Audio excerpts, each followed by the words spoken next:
came down and told him that he was going to take him to this Kaaba. And some scholars say he was in His house, some say he was at the Kaaba.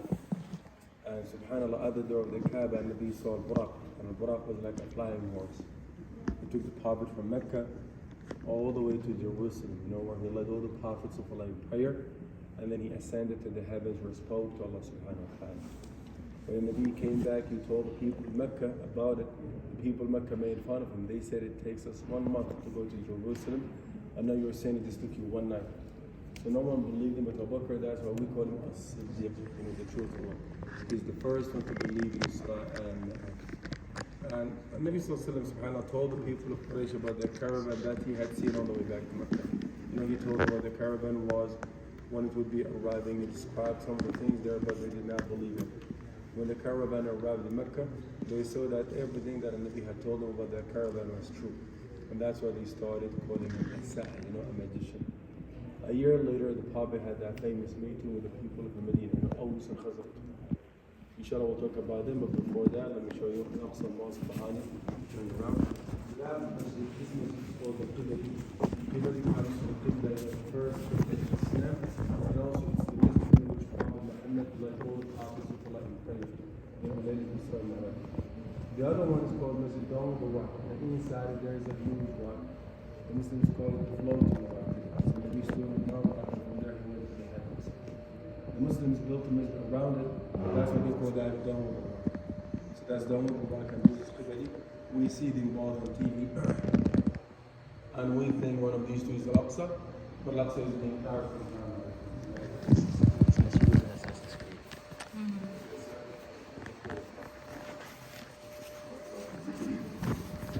So the entire thing here is Al-Aqsa, all of that.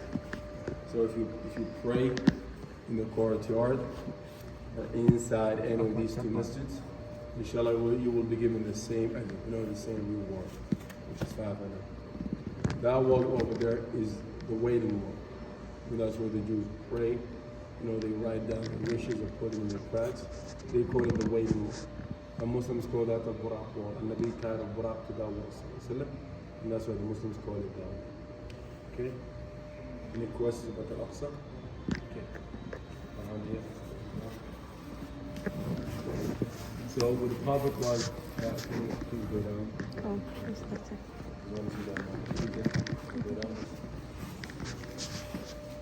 So the Prophet was 52 years old. He had that famous meeting with the people of the Medina in Mecca. The people of the Medina, the Aus and the Khazraj, were living with the Jews. They had been living together for over 500 years. And the Jews had already told the Arabs about the Prophet. They said to them, the Prophet is going to come, and those who won't believe in his message are going to be killed, punished, these kind of things. And that's why when the Arabs met the Prophet in Mecca, and the Nabi recited some of the verses of the Quran to them, they immediately recognized him as the messenger who was mentioned in the Jewish scriptures. They accepted Islam, and they said, Ya Rasulullah, inshallah, next year we will come back with more people. But because we're new in Islam, we need one for companions to teach us Islam. And the Nabi chose Mus'ab bin Umayr. That's why we call him the first ambassador in Islam. Mus'ab went to Medina. He taught people Islam there. And because of him, a lot of people actually came to see Nabi the following year, around 73 men and 2 women. And subhanAllah, they pledged allegiance to the Prophet. They promised to support him, and that's why Nabi called them Al-Ansar, helpers and supporters. And then the Nabi told the Sahaba to migrate to Medina. Look at their migration. They were divided into small groups, and they took different routes. So it would be hard for the believers to travel down. When Nabi did not join his companions, he was in Mecca awaiting Allah's permission. The people of Quraysh knew the Prophet was going to follow the Sahaba. That's why they came to him. So 40 assassins from different tribes came to kill the Prophet. So they came and waited outside of his house. And Nabi sallallahu alaihi wasallam went past them. They couldn't see him. Why? Because he was reciting, we had made a barrier before them and a barrier behind them. It's also reported that the Nabi threw sand at them. That's why they fell asleep. So that's the Prophet. And Nabi made his way to Abu Bakr's house, that one, and both of them headed south. They knew that the search would be on that side and on this side. And that's why they went to the southern side. The people of Quraysh did not find him in his house. They couldn't find him anywhere in Mecca. And that's why they set the price of 100 camels on the head of the Prophet. 100 camels back then is like 100 cars today. That's a lot of money. And that's why many people were after the Prophet. And one of them, Suraqa, followed the Nabi Bakr to the cave. See Suraqa, when he saw the spider web and the pigeons there, he couldn't believe that someone was in the cave. And they used to know things, a web is there, and it isn't broken. Obviously, no one has been there. When Suraqa saw that web over the entrance, he just went back to Mecca. For the Prophet and Abu Bakr, they stayed in the cave for 3 days. Asma, Abu Bakr's daughter, was the one who provided food and water for them. Now the fact that Nabi Abu Bakr went to the cave is authentic and it's in the Quran. And the fact that Allah subhanahu wa ta'ala protected them is also in the Quran. But how they were protected, that's debatable. So all of these stories, the spider web, the pigeons, the scorpion, the snake, and the lizard, all of these are debated stories. The scholars still have different opinions about it. Okay? Behind you here, we have camel. No, sallallahu alaihi wasallam. Do you know what the name of the camel is? Prophet's camel. Al-Qaswa. The Nabi bought it from Abu Bakr for 400 dirhams. She stayed with him for 11 years. When the Nabi passed away, this camel became very sad. She cried severely, and that's why she went blind.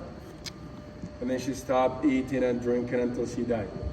She died around 20 to 28 days after the death of the Prophet. When she died, she was 15 years old. Usually camels are for 30 to 35, so she was very young. This is the camel that Nabi rode to Medina. She participated in many battles, such as Badr and Makkah. And even when he was delivering Khutbatul Wada, the farewell sermon, he was on that camel. Yathrib. Yes, Medina. Yathrib is the old name for Medina. Yathrib actually